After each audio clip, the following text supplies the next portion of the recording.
চেরাগে জান শরীফ পীর ও মুর্শিদ রহনুমা কালান্দার বাবা জাহাঙ্গীর বা ইমান আল সুরেশ্বরী রচিত মারেফতের গোপনেরও গোপন কথা নামক বই হতে 121তম পরিচ্ছেদ পাঠ করছি।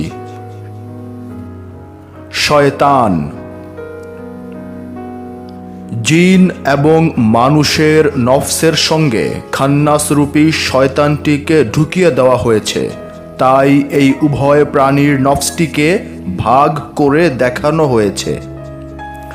জিন এবং মানুষের নফস ছাড়া আর কোথাও খান্নাসরূপী শয়তানটিকে ঢুকিয়ে দেওয়া হয়নি, তাই অন্য কোনো প্রাণীতে এবং সমগ্র সৃষ্টি রাজ্যে খান্নাসরূপী শয়তানের থাকবার অনুমতি বা পারমিশন দেওয়া হয়নি। যেহেতু খান্নাসরূপী শয়তানটিকে সৃষ্টি রাজ্য ও প্রাণীকুলের কোথাও থাকবার অনুমতি দেওয়া হয়নি, সেই হেতু খান্নাস, শয়তান, ইবলিস এবং মরদুদকে আর কোথাও পাওয়া যায় না এবং পাবার প্রশ্নই উঠে না, কারণ তাহলে অঙ্কের আসল ফর্মুলাটি হারিয়ে যায়। হাকিকি শয়তান তথা আসল শয়তান যদিও একটি, কিন্তু রূপ ও গুণের প্রশ্নে চারটি। এক একটি বিষয়ে এক একটি বিশেষ গুণের সঙ্গে মিশিয়ে দেওয়া হয়েছে। একটি বিষয়ের রূপ ও গুণের প্রশ্নে শয়তানের যে বিশেষ রূপটি থাকার প্রয়োজন এবং সঠিক, সেটি মিলিয়ে মিশিয়ে দেওয়া হয়েছে। অন্য রূপটি থাকতে পারে না এবং থাকার প্রশ্নই উঠে না, এবং বল প্রয়োগ করলে কোরআনিক ফর্মুলাটি নষ্ট হয়ে যাবে। যেমন শয়তানুর রাজিম হবে, এখানে জোর করে ইবলিসুর রাজিম বলাই যায় না, বলতে গেলেই বাক্য এবং ভাব দর্শনের মিলটি থাকবে না এবং সমস্ত বিষয়টা ওলট পালট হতে বাধ্য। তখনই বিষয়টি হবে মন গড়া, বানোয়াট এবং বিকৃত।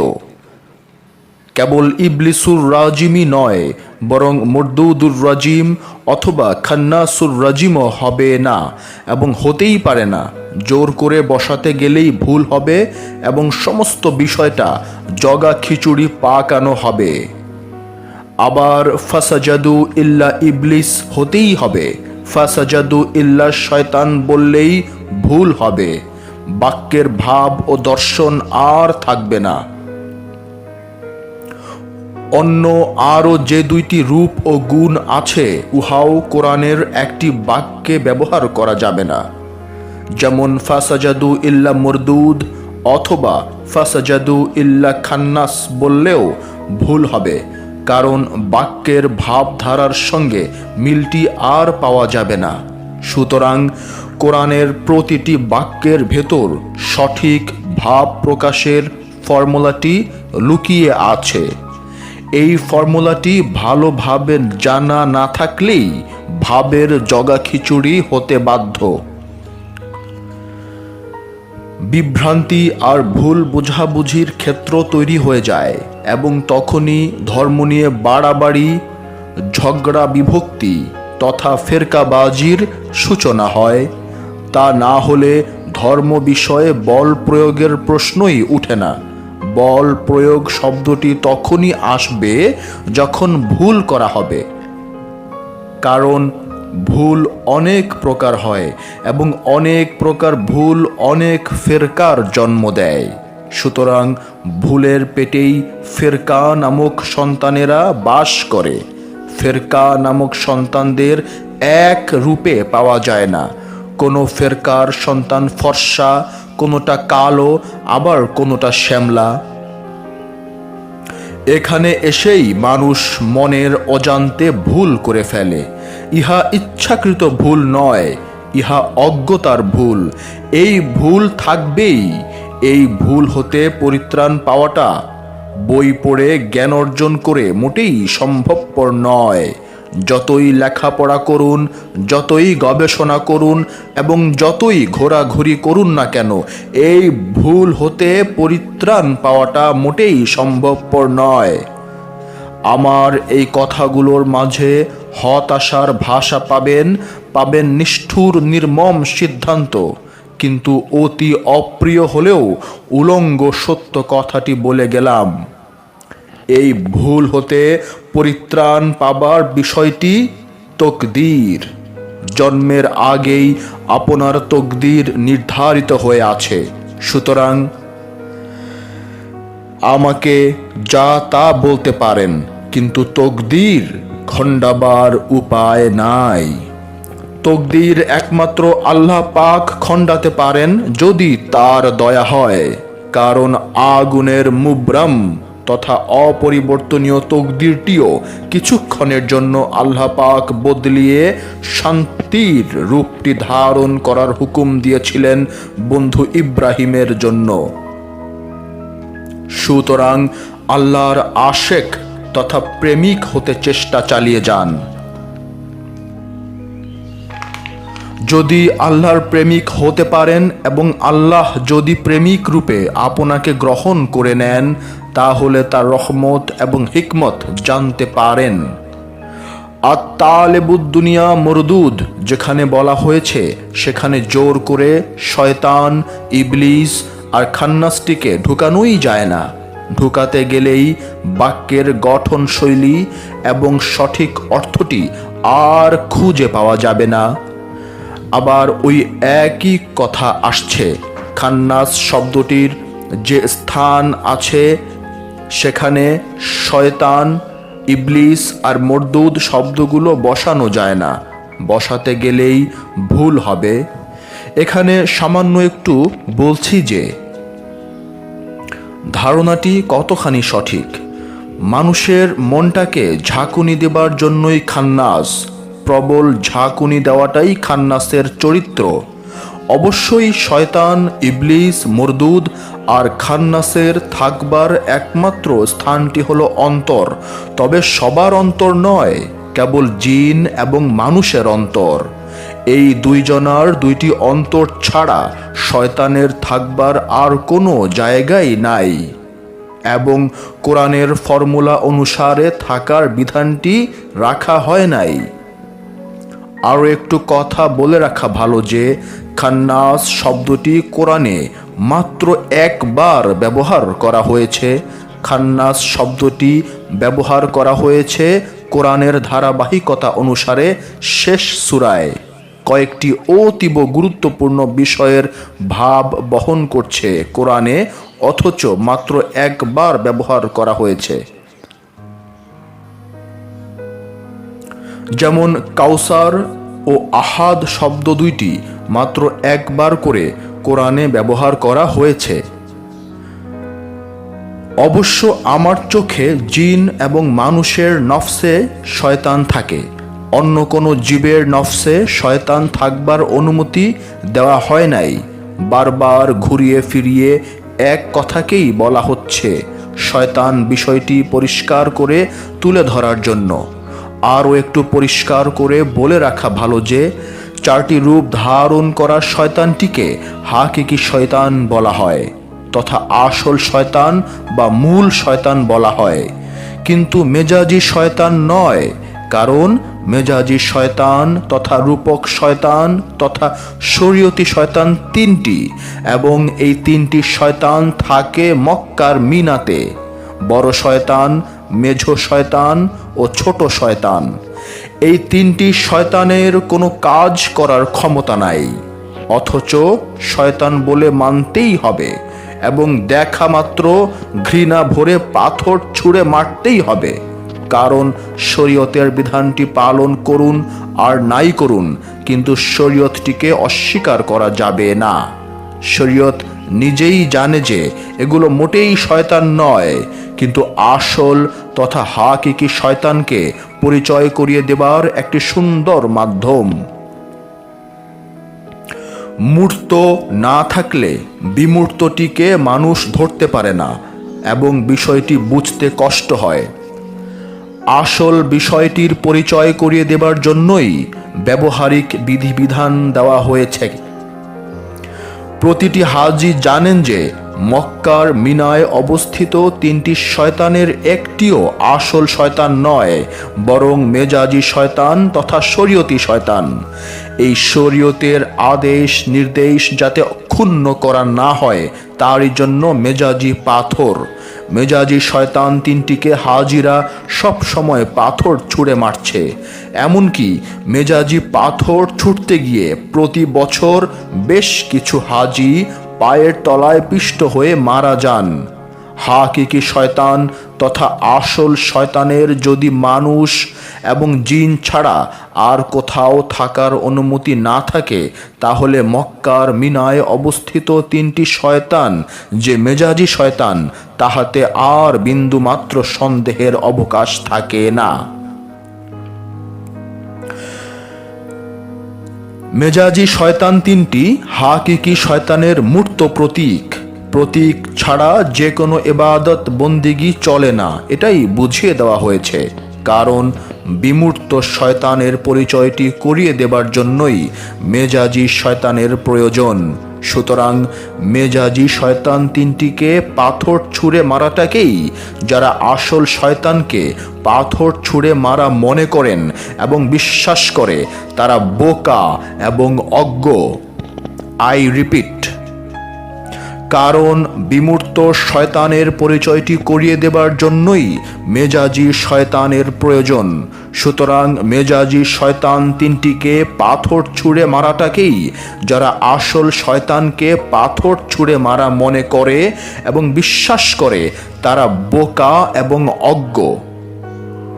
বুঝিয়ে দেবার পরও যারা বুঝতে চায় না তাদেরকে আল্লাহর হাতে ছেড়ে দেওয়াই ভালো, কারণ তকদির তাদেরকে আসল বিষয়টি বুঝতে দেবে না।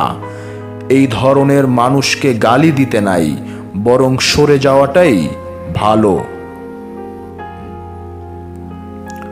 মনে করে নিতে হবে যে এই ধরনের মানুষ বানাবার পেছনে নিশ্চয়ই আল্লাহ পাকের কোনো উদ্দেশ্য আছে। কলা ছিলে খেতে হয়, ছিলকাটা কখনোই কলা নয়, অথচ আসল কলাটিকে ঢেকে রাখে।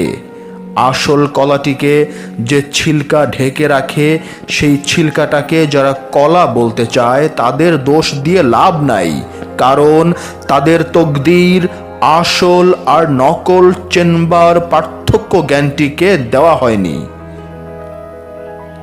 আসল আর নকল চেনবার পার্থক্য জ্ঞানটিকে ফারকুন জ্ঞান বলা হয়, এবং এই ফারকুন জ্ঞান কাকে দেওয়া হয় সেই প্রশ্নে আল্লাহ মাইয়াশাউ তথা যাকে খুশি তাকেই দান করা হয় বলেই ঘোষণা করেছেন। মক্কার মিনাতে অবস্থিত যে 3টি শয়তানকে হাজিরা পাথর ছুঁড়ে মারে, উহা যেমন হাকিকি শয়তান নয় বরং মেজাজি শয়তান, ঠিক একইভাবে এও বলা যায় যে মক্কায় অবস্থিত পবিত্র কাবা ঘরটি যাকে আল্লাহর ঘর বলা হয় এবং যে কাবা ঘরটির জন্য হাজিরা হজ করতে যান, সেই কাবা ঘরটি হলো মেজাজি কাবা। ইহা কখনোই হাকিকি কাবা নয়, কারণ হাকিকি কাবা বিমূর্ত। হাকিকি কাবা মুমিনের দিলে অবস্থান করে। মুমিনের দিল ছাড়া হাকিকি কাবা পাওয়া যাবে না এবং পাবার কোরআনিক কোনো আইন নাই। যে কাবা মুমিনের দিলে অবস্থান করে সেই কাবা বিমূর্ত তথা অদৃশ্যমান তথা দেখা যায় না। যে কাবা দেখা যায় না অথচ আছে, উহাকে হাকিকি কাবা বলা হয়। আর যে কাবা দেখা যায় তথা মূর্ত, সেই দৃশ্যমান কাবাটিকে বলা হয় মেজাজি কাবা। সুতরাং মক্কায় অবস্থিত দৃশ্যমান মূর্ত কাবাটি হলো মেজাজি কাবা। সুতরাং যে হাজিরা মেজাজি কাবার হজ করার জন্য আসেন এবং হজ পালন করেন, সেই সকল হাজিরা মেজাজি হজ পালন করছেন। হাকিকি হজ পালন করার প্রশ্নই উঠে না। কারণ হাকিকি কাবার হজ করতে চাইলে মমিন মানুষ লাগবে।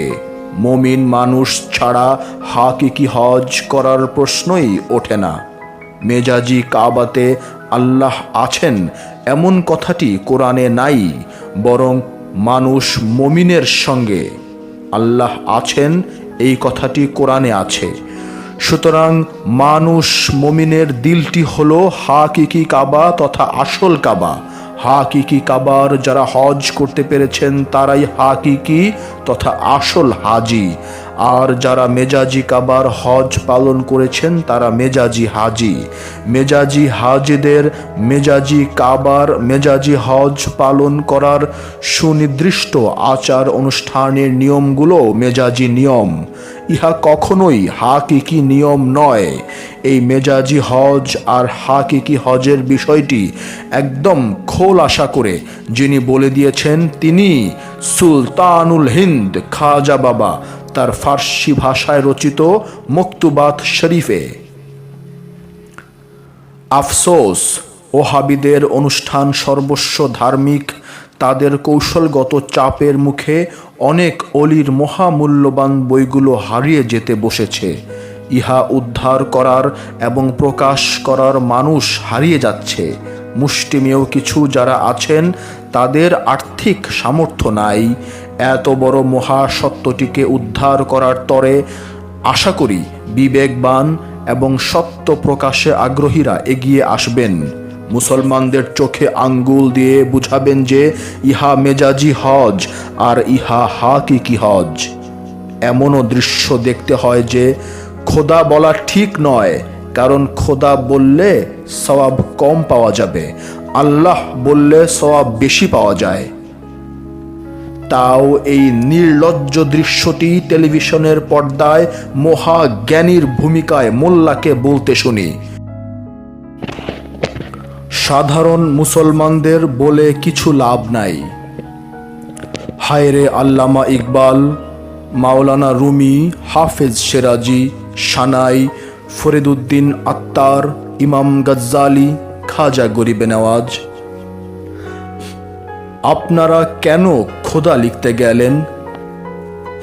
এদের কথার মার পেঁচে মানুষ আজ দিশেহারা। আর 57টি মুসলিম দেশের অবস্থাটি কোথায় গিয়ে দাঁড়িয়েছে উহা আর বলে দিতে হয় না। অবশ্য এই মেজাজি হজের বিরুদ্ধে একটি কথাও বলা ঠিক নয়, এজন্য যে মেজাজি হজটি মূর্ত, যাহা চর্ম চোখে দেখা যায়, কিন্তু হাকিকি হজটি বিমূর্ত তথা চোখে দেখা যায় না। যাহা চোখে দেখা যায় উহারই অনুষ্ঠান হয় এবং অনুষ্ঠান পালন করা যায়। অনুষ্ঠান যদিও আসল বিষয়টি নয়, কিন্তু আসল বিষয়টি ধরিয়ে দেয়। অবশ্য সবার চোখে ধরা পড়ে না, তাই মেজাজি হজকেই আসল হজ মনে করে। আগেরকার দিনের অলিরা ভালো করেই জানতেন যে মক্কার কাবা ঘরের হজটি হলো মেজাজি হজ, তাই তারা এই মেজাজি হজটির বিষয়ে নীরবতা পালন করতেন। মেজাজি হজ পালন করলেই নামের আগে আলহাজ শব্দটি বসানো যায়। আমরা দেখতে পাই যে আগেরকার দিনের অলিদের নামের আগে আলহাজ শব্দটি খুব কমই পাওয়া যেত। একমাত্র চিশতিয়া তরিকার মহারাজ খাজা বাবার দাদা পীরের নামের আগে হাজি শব্দটি দেখতে পাই। খাজা বাবার দাদা পীরের নামটি হলো হাজি শরীফ জিন্দানা, অথচ তার মুরিদ এবং প্রধান খলিফার নামের আগে আলহাজ কুতুবুদ্দিন, আলহাজ শেখ ফরিদ, আলহাজ আলাউদ্দিন কালিয়ার সাবেরি, আলহাজ শেখ ফরিদ, আলহাজ বুয়ালি শাহ কালান্দার, আলহাজ নিজামুদ্দিন আউলিয়া, আলহাজ আমির খসরু, আলহাজ শাহবাজ কালান্দার এবং বহু আউলিয়াদের নামের আগে আলহাজ টাইটেলটি দেখতে পাই না। আর এ যুগের আউলিয়াদের নামের আগে আলহাজ থাকে কি না ইহা পাঠক বাবাদের আর বলে দিতে হবে না। যারা হাকিকি হজটি সম্পূর্ণ করতে পেরেছেন তাদের নামের আগে হাজি শব্দটি খুব কমই ব্যবহার করতে দেখি।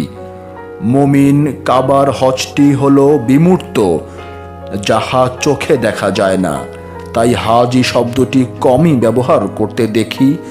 সুতরাং ইহা পরিষ্কার হয়ে গেল যে মেজাজি হজটি মক্কায় অবস্থিত মেজাজি কাবায় গিয়ে করতে হয় এবং হাকিকি হজটি মুমিনের দিল কাবায় করতে হয়। একটি মূর্ত, অপরটি বিমূর্ত। সামাজিক আচার আচরণের দিক দিয়ে বিচার করতে গেলে মেজাজি হজের প্রাধান্যটি বেশি এবং মেজাজি হাজিদেরকেই হাজি বলে ডাকা হয়। এই হাজি টাইটেলটি অর্জন করতে চাইলে মেজাজি হজ ব্রত পালন করতেই হবে এবং এরই জন্য প্রতি বছর এত আয়োজন। এই আয়োজনের বিলাসিতা দেখে অনেকেই হাকিকি হজের কথাটি বললে অবাক হয়ে তাকিয়ে থাকেন। অনেকে তো রাগ করে এটা সেটা বলতে চায়। খাবার খেতে আনন্দ লাগে, কিন্তু খাবার পেটে গিয়ে কি কি কাজ করে সেটা শুনতে আনন্দ লাগে না। বাহিরের চাকচিক্যটাই বেশি চোখে ধরা পড়ে, কিন্তু ভেতরের জিনিসটি জানবার আগ্রহ সবার থাকে না। আচার এবং অনুষ্ঠান যখন উদ্দেশ্য ও লক্ষ্যটি হারিয়ে ফেলে তখনই উহা অনাচারে পরিণত হয়।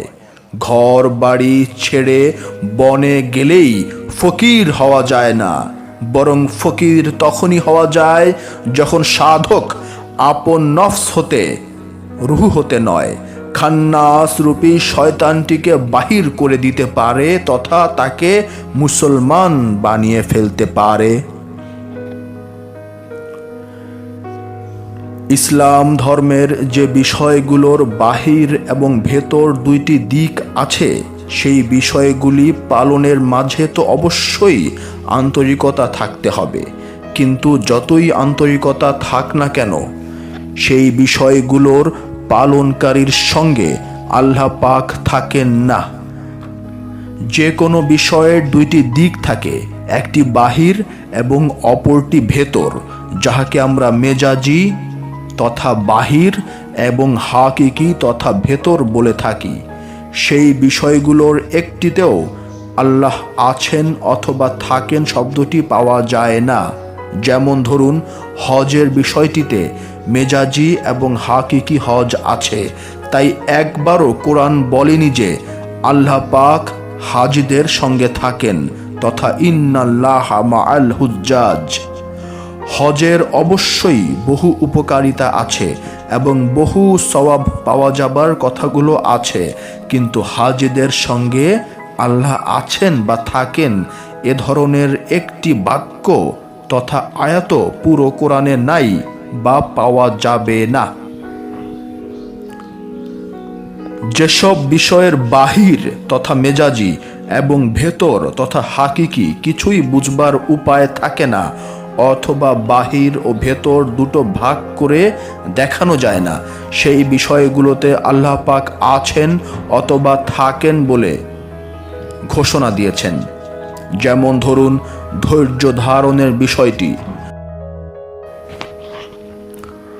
ধৈর্য ধারণের বাহিরও নাই, ভেতরও নাই। তার মানে ধৈর্য ধারণ মানেই হলো ধৈর্য ধারণ, ইহার কোনো মেজাজিও নাই, হাকিকিও নাই। তাই আল্লাহ পাক কোরআনে বলেছেন যে তিনি ধৈর্য ধারণকারীদের সঙ্গে আছেন বা থাকেন তথা ইন্নাল্লাহা মাআস সাবিরিন। ভালো করে বিষয়টি লক্ষ্য করে দেখুন যে আল্লাহ পাক ঈমানদারদেরকে আল্লাহর সাহায্য চাইতে বলেছেন ধৈর্য এবং নামাজের মাধ্যমে তথা বেসব্রে ওয়াসসালাতে, কিন্তু শেষ বাক্যে তথা আয়াতে তিনি ধৈর্য ধারণকারীর সঙ্গে থাকবেন কথাটি জানিয়ে দিলেন। সাহায্য চাইবার শর্ত দিলেন দুইটা, একটি সবর তথা ধৈর্য এবং অপরটি সালাত তথা নামাজ। অথচ অবশেষে সবরকারীর সঙ্গে থাকেন বলে ঘোষণাটি দিলেন, তথা ইন্নাল্লাহা মাআস সাবিরিন। আল্লাহ নামাজের মাধ্যমে ঈমানদারকে সাহায্য চাইতে বললেন, অথচ অবশেষে এই কথাটি বললেন না যে আমি নামাজীদের সঙ্গে আছি, তথা ইন্নাল্লাহা মাআল মুসাল্লিন। আল্লাহ নামাজীদের সঙ্গে থাকেন অথবা আছেন এ ধরনের একটি বাক্য বা আয়াত পুরা কোরআনে নাই। এই কথাটির গোপন রহস্য বুঝাটি সহজ কথা নয়, কারণ নামাজের কথাটি ৮২ বার কোরআনে বলা হয়েছে এবং নামাজ জান্নাতের চাবি হাদিসে বলা হয়েছে, কিন্তু একটিবারও কোরআনে বলা হয়নি যে আল্লাহ নামাজীদের সঙ্গে আছেন বা থাকেন, তথা ইন্নাল্লাহা মাআল মুসাল্লিনা। নামাজের ভেতর মেজাজি নামাজ ও হাকিকি নামাজ আছে। ওয়াক্তিয়া নামাজ হলো মেজাজি নামাজ, আর হাকিকি নামাজ হলো দায়েমি নামাজ তথা দায়েমি সালাত। দায়েমি নামাজ তথা হাকিকি নামাজটি সকল নবীর জন্য সমানভাবে প্রযোজ্য, কিন্তু ওয়াক্তিয়া নামাজটি চালু হয় মহানবীর সময় হতে। ইহা কোনো নতুন কথা নয়, ইহা কম বেশি সবাই জানে, কারণ অন্যান্য নবীদের বেলায় যে নামাজ কায়েমের কথাটি পাই উহা দায়েমি নামাজ তথা সালাত। অবশ্য আনুষ্ঠানিকতার প্রকারভেদ থাকতে পারে, কিন্তু উহার কোনো স্পষ্ট উল্লেখ আমরা দেখতে পাই না। ওহাবিরা দায়েমি সালাতটির কথাটি এড়িয়ে যান, কারণ দায়েমি সালাত হলো ২৪ ঘন্টা সালাতে ডুবে থাকা। ২৪ ঘন্টা সালাতে কেমন করে ডুবে থাকতে হবে ইহা ওহাবিরা মেনে নিতে চান না, এই জন্য যে তাহলে সুফিবাদের প্রকাশ্য স্বীকৃতিটি পাওয়া যায়। তাই ওহাবিরা ওয়াক্তিয়া নামাজটিকেই একমাত্র নামাজ বলে গুরুত্ব দান করেন। ওহাবিরা মহানবীর সেই বিখ্যাত হাদিসটি ভুলেও উচ্চারণ করবেন না। মহানবী বলেন, দায়েমি সালাত ওয়াক্তিয়া সালাত হতে অনেক মর্যাদাবান। সালাতুদ দাইমি আফজালুম মিনাস সালাতিল ওয়াক্তি। তাছাড়া আরও উল্লেখ করার বিষয়টি হল, কোরআনে মেজাজি সালাতের উল্লেখটি স্পষ্ট করে করতে দেখি না, অথচ কোরআনে সূরা মারেজে স্পষ্ট করে দায়েমি সালাতের উল্লেখটি পাই। যেমন মুসল্লিরা দায়েমি সালাত পালন করেন, তথা আল্লাযীনা হুম আন সালাতিহিম দায়েমুনা। দায়েমি সালাত তথা হাকিকি সালাত তথা নামাজ কায়েমের কথাটি স্পষ্ট করে কোরআনে উল্লেখ করা হয়েছে, অথচ ওয়াক্তিয়া সালাত তথা মেজাজি সালাতের উল্লেখটি স্পষ্ট করতে দেখি না। অনেকেই সূরা বনি ইসরাইলের ৭৮ নম্বর আয়াতটিকে ওয়াক্তিয়া সালাতের দলিল রূপে দাঁড় করান। আল্লামা জামাখশুরি তার রচিত তাফসিরে কাশফ এ ৫ ওয়াক্ত নামাজের দলিলটি সূরা বনি ইসরাইলের ৭৮ নম্বর আয়াতটি দিয়ে প্রমাণ করতে চেষ্টা করেছেন। আল্লামা জামাখশুরি এই গবেষণাটির জন্য অবশ্যই ধন্যবাদ পাবার যোগ্য, যদিও উনি মুতাজিলা ফিরকার অনুসারী। গবেষণাটির মধ্যে ভুল থাকতে পারে, কিন্তু গবেষণার মাধ্যমেই জ্ঞানের আলোটি ধাপে ধাপে উদ্ভাসিত হয়ে ওঠে। তাই কোনো গবেষণাকেই খাটো করে দেখতে নাই। যে জাতি গবেষণার মাথায় আঘাত করেছে সেই জাতির ভাগ্যে লাঞ্ছনার গ্লানি অবধারিতভাবে আসবে এবং আসছে। মক্কার মিনাতে যে ৩টি শয়তানকে পাথর মারতে হয়, উহা যেমন মেজাজি শয়তান তথা প্রতীকী শয়তান তথা রূপক শয়তান, সেরকম ওয়াক্তিয়া সালাতটি হলো মেজাজি সালাত তথা প্রতীকী সালাত। মেজাজি শয়তান ৩টিকে পাথর মারা যেমন হাজিদের জন্য ফরজ, তেমনি মুসল্লিদের ওয়াক্তিয়া সালাত তথা মেজাজি সালাত তথা প্রতীকী সালাত পালন করাটি ফরজ। কারণ মেজাজি শয়তান তিনটিকে হাজিদের এজন্য পাথর মারতে হয় যে মেজাজি শয়তান তিনটিকে পাথর মারার মধ্য দিয়ে হাকিকি শয়তানটিকে কেমন করে পাথর মারতে হবে তা মনে করিয়ে দেয়। মনে করিয়ে দেওয়ার জন্য এই ব্যবস্থাপত্র। ইহাকে অস্বীকার করলে শরীয়তের একটি অংশকে এড়িয়ে যাওয়া হয়। কারণ মেজাজি শয়তান মূর্ত তথা চোখে দেখা যায়, আর হাকিকি শয়তান তথা আসল শয়তানটি হলো বিমূর্ত তথা চোখে দেখা যায় না। মেজাজি ওয়াক্তিয়া সালাত পালন করতে করতে দায়মি সালাতের দিকে এগিয়ে যেতে হয়। তাই মেজাজি সালাত মূর্ত তথা চোখে দেখা যায়, কিন্তু হাকিকি সালাত বিমূর্ত তথা চোখে দেখা যায় না। ওয়াক্তিয়া সালাত এজন্য মেজাজি সালাত যে রুকু সেজদা সূরা কেরাতের মূর্ত রূপটি খালি চোখে দেখা যায়, কিন্তু দায়মি সালাত তথা হাকিকি সালাতের মধ্যে আনুষ্ঠানিকতা থাকে না, তথা রুকু সেজদা সূরা কেরাত থাকে না। কারণ দায়মি পালন করতে হয় দিবারাত্র 24 ঘন্টা। তাই দায়মি সালাত যিনি পালন করছেন তাকে চেনা যায় না, জানা যায় না, কারণ দায়মি সালাত বিমূর্ত তথা তাকে খালি চোখে দেখা যায় না। তাই ওয়াক্তিয়া সালাত হলো জাহের এবং দায়মি সালাত হলো বাতেন। তাই জাহের ও বাতেনটিকে মিলিয়ে একাকার করে দেওয়া হয়েছে। কেউ এর রহস্য ধরতে পারে, কেউ পারে না। অনেকে জাহের এবং বাতেনের রহস্য বুঝতে পেরেও আসলের দিকে এগিয়ে যেতে পারে না। এটাই তকদির। জাহের এবং বাতেন পরিষ্কার বুঝতে পারে এবং এগিয়ে যাবার চেষ্টাও চালিয়ে যায়, কিন্তু রহস্যের সাগরে অবগাহন করতে পারে না। এই না পারাটাই তকদির। এজন্যই সবরের কথাটি আসে, কারণ বারবার চেষ্টা চালিয়ে যাবার জন্য সবরের প্রয়োজন। এই সবরের উপর যার আস্থা আছে এবং বিরাট সবর বুকে ধারণ করে এগিয়ে যায়, তারা অবশ্যই কামিয়াব হতে পারে। কারণ আল্লাহ সবরকারীর সঙ্গে আছেন, এ কথাটি কোরআনে বলা হয়েছে। এ বিরাট সবরটি পালন করাটাও তকদির। আপন আপন তকদির সবরের দিকে এগিয়ে নিয়ে যায়, আবার আপন আপন তকদিরে সবর করতে পারে না। জানে সবর করতে হবে, কিন্তু জানবার পরও সবর করতে পারে না। এই না পারাটাও তকদির।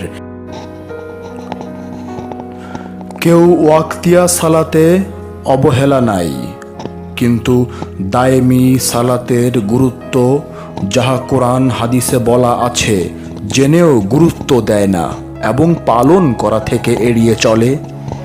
এই এড়িয়ে চলাটাও তকদির।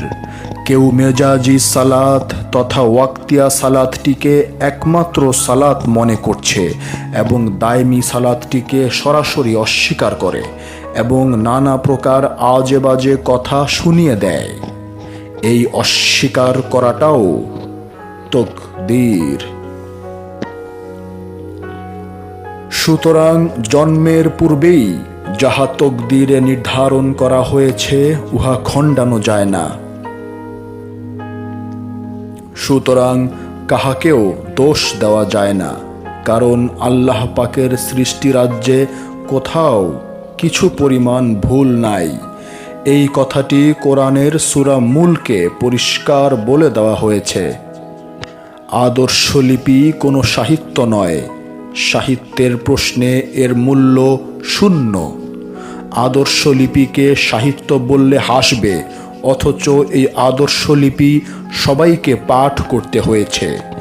বড় বড় সাহিত্যিকদের একদিন মনোযোগ সহকারে এই আদর্শলিপি পাঠ করতে হয়েছে। এই আদর্শলিপি একজন সাহিত্যিককে এগিয়ে নিয়ে গিয়েছে। এগিয়ে যাবার পর আর আদর্শলিপি হাতে নিতে হয় না। নেবার প্রয়োজন ফুরিয়ে গেছে, নেবার প্রয়োজনটি আর থাকে না। ইসলামের মেজাজি বিষয়গুলো আদর্শলিপির মতো প্রথম পাঠ। প্রথম পাঠ অতিক্রম করতে পারলে মেজাজি বিষয়গুলোর প্রয়োজন থাকে না। যিনি বা যারা মেজাজি বিষয়গুলোর ঊর্ধ্বে উঠে গেছেন, কেবল তাদের জন্য আর দরকার হয় না। কিন্তু ইসলামের মেজাজি বিষয়গুলোর প্রয়োজন আছে এজন্য যে এই মেজাজি বিষয়গুলো পাঠ করার পরই আসল বিষয়গুলোতে অবস্থান করতে পেরেছে।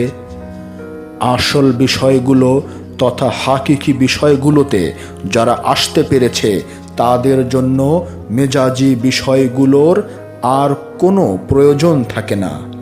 মেজাজি বিষয়গুলোর আলোচনা করতে পারে এবং অপরকে শিক্ষা দেবার জন্য বুঝাতে পারে, কিন্তু নিজের জন্য আর দরকার হয় না। এটা একটা অতি সাধারণ কথা, এটা হালকা পাতলা উপদেশ। একজন MA পাস ব্যক্তি যদি বসে বসে একা একা আদর্শলিপি পাঠ করতে থাকেন, তো অন্য লোকেরা এই পাঠ দেখে অবাক হবে, চমকে যাবে এবং মনে মনে মাথায় গন্ডগোল হয়েছে কিনা ভাববে। আবার পাশে যদি নাতির বয়সের কেউ থাকে তো অবাক হবে না এবং পাগল হবার চিন্তাটি করবে না, কারণ তখন মনে করা হবে যে এই আদর্শলিপিটি নাতিকে পড়াবার জন্য পড়ছেন, নিজের জন্য নয়। কারণ যিনি নাতিকে আদর্শলিপি পড়াচ্ছেন তিনি আদর্শলিপির বহু ঊর্ধ্বে। অপরদিকে আদর্শলিপি শিক্ষা দেবার জন্য ছাত্র হতে বেশি পাঠ করতে হয়, অথচ এই বেশি পড়াটার নিজের জন্য নয়, বরং ছাত্রকে শিক্ষা দেবার জন্য। এই গুরুত্বপূর্ণ বিষয়টির ভালো করে জানা না থাকলে খান্নাস মিশ্রিত খেসাল তথা খাইসলত অনেক রকম ধোঁকা দিতে পারে এবং দিচ্ছে, এবং এর নমুনা এত বেশি হয়ে গেছে যে সারা জীবন আদর্শলিপি পাঠ করতে হবে। অনেকটা মাছি মারা কেরানির মতো, অনেকটা অন্ধ অনুসরণের ধর্মান্ধতার মতো, যা কেবল সমাজের বুকে হিংসা মারামারি করতে উৎসাহ যোগায়, গবেষণার পথটি রুদ্ধ করে দেয় এবং একই স্থানে অবস্থান করার বল প্রয়োগ করে ও চালিয়ে যায়। এরকম করে করেই সমাজের শান্তিপূর্ণ সহাবস্থানটির মাথায় আঘাত করা হয় এবং শান্তিপূর্ণ সহাবস্থানটিকে ধর্মান্ধতার কুফলে মারামারির পর্যায়ে নামিয়ে দেয় এবং ল্যাংড়া যুক্তিতর্কের ধূম্রজাল তৈরি করে। আমরা এখন কোন ধর্মান্ধতার পর্যায়ে নেমে এসেছি তা সবাই কম বেশি বুঝতে পারছি। মক্কার মিনাতে অবস্থিত 3টি শয়তান আসলে কোনো শয়তান নয়। কোরআনের দৃষ্টিতেও এই 3টি শয়তান মোটেও শয়তান নয়, কারণ শয়তানকে থাকবার অনুমতি দেওয়া হয়েছে মাত্র 2টি স্থানে, এর বাইরে থাকার সামান্য অনুমতি নাই। একটি জিনের অন্তর, অপরটি মানুষের অন্তর। জিন আর ইনসানের শরীরেও থাকার অনুমতি নাই, কেবলমাত্র দুজনার 2টি অন্তর। সুতরাং মক্কার মিনাতে 3টি শয়তান থাকে কি করে? মক্কার মিনাতে তো জিন এবং ইনসানের অন্তর নহে। তাছাড়া মিনা নামক স্থানটি তো তৌহিদে বাস করে। তৌহিদ রাজ্যে শয়তান থাকতে পারে না। শয়তান ভেজাল আর তৌহিদ খাঁটি। এই 3টি শয়তান জ্ঞানরাজ্যে প্রবেশ করার আদর্শলিপি, যেখানে জ্ঞানরাজ্য বলতে তৌহিদের দেশ বোঝাতে চেয়েছি। তাই হাজিরা হজ করতে গিয়ে এই 3টি পাথর ছুঁড়ে মারে। হাজিরা জানে যে ইহারা মোটেই শয়তান নয়, বরং বিমূর্ত রূপের শয়তানের মূর্ত রূপ। মূর্ত রূপটি হল বিবর্তনের ক্ষণস্থায়ী একটি রূপ। পদ্মার বিশাল বালুচর হাঁটলেন, পাখি শিকার করলেন, তারপর পরের বছর গিয়ে দেখতে পেলেন বিশাল বালুচরটি উধাও হয়ে গেছে, পানির ঢেউ বইছে। কাল বালুচর, আজ পানি। বিবর্তনের কত ক্ষণিক রূপ। তাই এই তিনটি শয়তানকে পাথর ছুঁড়ে মারার মধ্য দিয়ে আপন আপন অন্তরে অবস্থান করা শয়তানটিকে পাথর মারার শিক্ষা দিচ্ছে। আসল শয়তান চিনিয়ে দেবার জন্য, পরিচয় করিয়ে দেবার জন্য এই তিনটি শয়তান হলো আদর্শ লিপি। বর্ণমালার পাঠ নেবার পাঠশালা। সুতরাং ইহাই শরীয়ত। রূপক ভাষায় শরীয়ত মাথা আর মারেফত মগজ। রূপক ভাষায় দেহটি শরীয়ত আর জীবাত্মাটি মারেফত।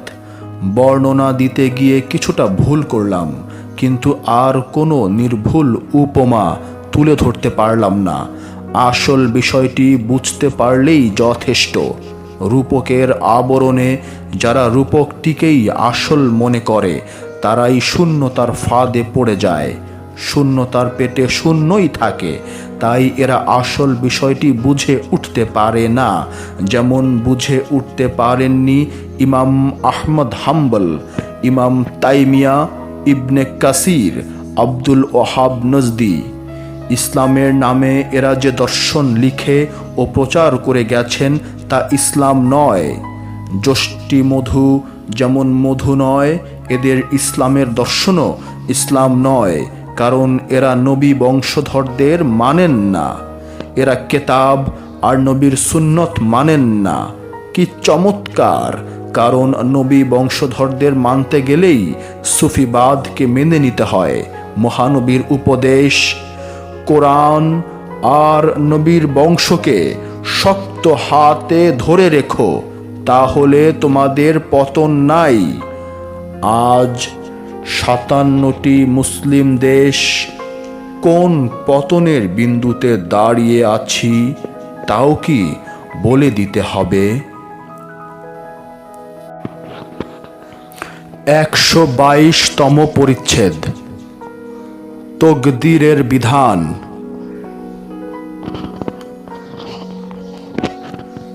জ্ঞান রাজ্যে প্রবেশ করার জন্য আদর্শলিপির যতখানি প্রয়োজন, আনুষ্ঠানিকতার ধর্ম পালনের জন্য অনুষ্ঠানগুলোর প্রয়োজন ঠিক ততখানি। আদর্শলিপিকে একমাত্র ধর্ম বললে ভুল করা হবে। অনুষ্ঠানের ক্ষমতা নাই সত্য সাগরে অবগাহন করানোর, বরং সত্য সাগরে অবগাহনের পথটুকু দেখিয়ে দিতে পারে। অনুষ্ঠানের প্রয়োজন আছে, কিন্তু ইহাকেই একমাত্র ধর্ম মনে করে নিলে বিরাট ভুল করা হবে। আজ এই ভুলটি সমাজের বুকে এত বেশি ছড়িয়ে পড়েছে যে আসল বিষয়টি দিনে দিনেই চাপা পড়ে যাচ্ছে। বেশিরভাগ মানুষই মনেই করতে চায় না যে এই অনুষ্ঠানগুলোর মাঝে এমন সত্য থাকতে পারে। মক্কার মিনাতে 3টি শয়তান যেমন শয়তান নয়, বরং মেজাজি শয়তান। আসল শয়তান 4টি, যথা শয়তান, ইবলিস, মরদুদ এবং খান্নাসকে চিনবার, জানবার এবং বুঝাবার জন্য মক্কার মিনার 3টি শয়তান হল আদর্শ লিপি। মেজাজি শয়তান রাখা হয়েছে আসল শয়তানকে চিনবার, জানবার এবং বুঝবার জন্য। আসল কাবাটিকে চিনবার, জানবার এবং বুঝবার জন্য মক্কায় রাখা হয়েছে মেজাজি কাবা। মেজাজি কাবাটি হলো আসল কাবাটিকে চিনিয়ে দেবার জন্য, ধরিয়ে দেবার জন্য একটি আদর্শ লিপির খণ্ডিত অধ্যায়। পুরো ধর্মীয় অনুষ্ঠানগুলো যদি একটি আদর্শলিপি হয়, তাহলে মেজাজি শয়তান এবং মেজাজি কাবাটি আদর্শলিপির 2টি খণ্ডিত অধ্যায়। অনেকেই মক্কায় অবস্থিত কাবা ঘরটিকে আসল কাবা মনে করে ফেলে, অথচ তারা জানে না যে ইহা নিছক মেজাজি কাবা। তাহলে আসল কাবা কোনটি? আসল কাবাটি হাকিকি, তাই দেখা যায় না। আসল কাবাটি বিমূর্ত তথা দেখা যায় না, মেজাজি কাবা মূর্ত, সবাই তাই দেখতে পারে। সাধারণ মানুষ মূর্তিটিকে আসল মনে করে ফেলে। এই ভুলগুলো ভাঙিয়ে দিলেই বুঝতে পারে। যারা জানে না যে এটা আসল কাবা নয় বরং মেজাজি কাবা, তাদের কাছে আসল কাবার বিষয়টি সাধারণ মানুষ জানতে পারে না, কারণ সে আসল কাবা কাকে বলে জানে না, তথা এই বিষয়টিতে অন্ধ। সুতরাং অন্ধ যখন সাধারণকে পথ দেখাতে যায় তখন সবাই গর্তে পড়ে। যিনি আসল কাবার পরিচয় জানেন তার কাছে কাবার পরিচয় জানতে চাইলে বলে দেবেন যে মুমিনের দিল কাবাটি হলো আসল কাবা তথা হাকিকি কাবা এবং মক্কার কাবাটি হলো মেজাজি কাবা। যিনি পরিচয় করিয়ে দিলেন আসল কাবা এবং মেজাজি কাবা, তার কথা মতো মুমিনের দিল কাবা তথা আসল কাবাটি দেখতে গেলেন। ভালো করে মুমিনের দিল কাবাটিকে দেখে নিলেন, কিন্তু আপনার পছন্দ হলো না। মনে মনে বললেন, এ আবার কেমন কাবা? এ আবার কেমন করে মুমিন হলেন? এর তো পরনে ফরজ কাপড়টুকুও নাই। বা এই মুমিন তো সম্পূর্ণ উলঙ্গ। অথবা এই মুমিনের চাল চলন কথাবার্তা ভালো লাগছে, আবার কিছু অংশ পছন্দ হচ্ছে না। সুতরাং এই মুমিনকে কেমন করে গুরু বলে মেনে নেই? এখানেই তকদির। তকদিরে থাকলে পাবেন, তকদিরে না থাকলে সামনে জ্যান্ত কাবা দেখেও মুখ ফিরিয়ে নেবেন। এখানে চাইবেন আর পাবেন তা হয় না। যে চায় সে পায়, এই বাক্যটি সম্পূর্ণ অচল। এটাই তকদির। জন্মের আগেই পূর্বের কিয়ামত ঘটে যাবার কর্মফল নিয়ে এসেছেন। কর্মফলে লিখা নাই পাবার, তাই শত চাইলেও আপনি পাবেন না। এটা আলু পটল নয় যে বাজারে গিয়ে চাইলেই কিনে নিতে পারবেন। এটা এলমে লাদুনি, এটা এলমে তাসাউফ, এটা এলমে মারেফত।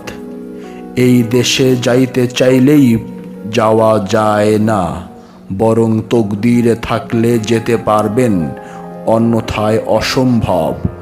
অন্যথায় কাছে থেকেও দূরে চলে যাবেন। মন মগজের গভীরে, যুক্তি তর্কের অনেক নিচে, দর্শনের ভেতরে যে আরেকটি দর্শন লুকিয়ে আছে, সেটাই তকদির। এজন্য তকদির বিষয়টির আলোচনায় গেলেই বড় বড় পণ্ডিতেরা রাগে গড়গড় করতে থাকেন।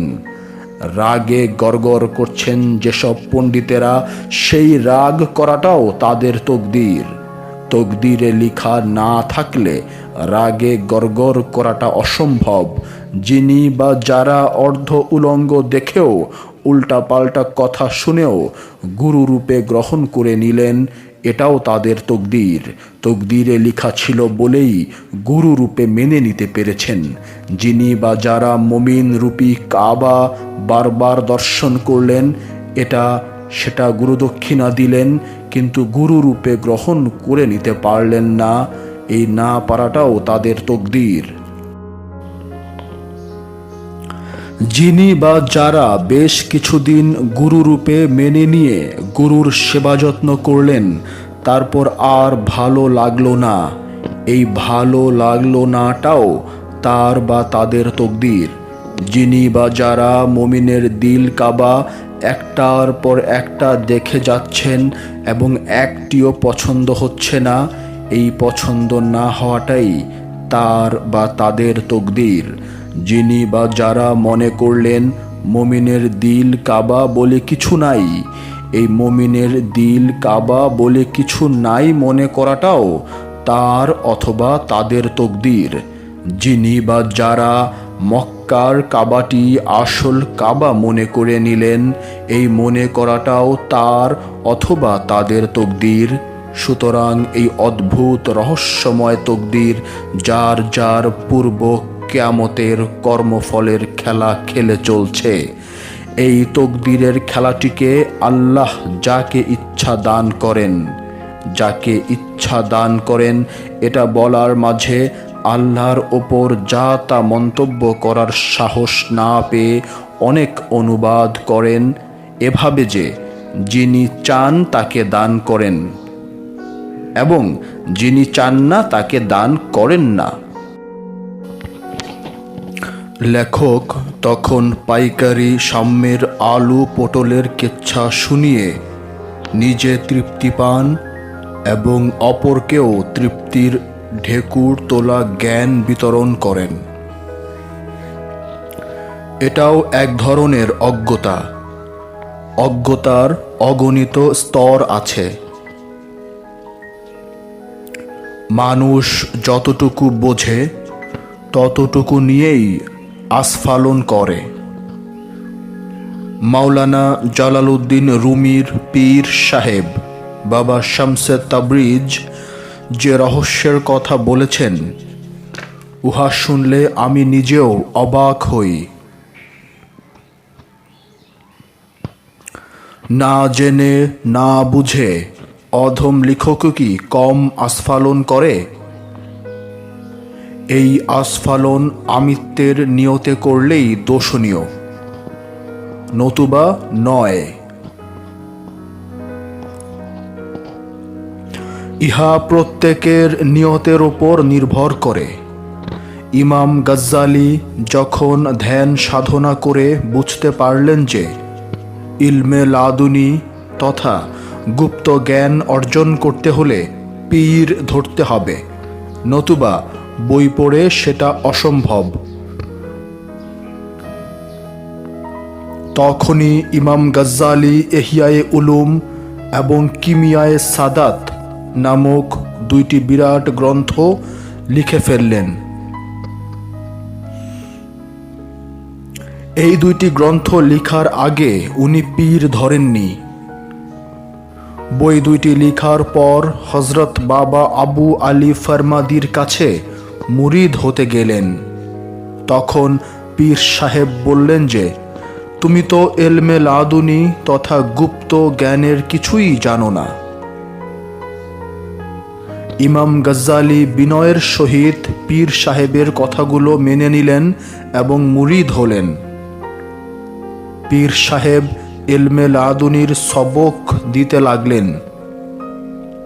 তারপর মোরাকাবা মোশাহেদা করার জন্য 6 বছর একটানা নির্ধারণ করে দিলেন এবং সেই অনুসারে 6 বছর মোরাকাবা করার পর আর একটি লাইনও লিখেন নাই।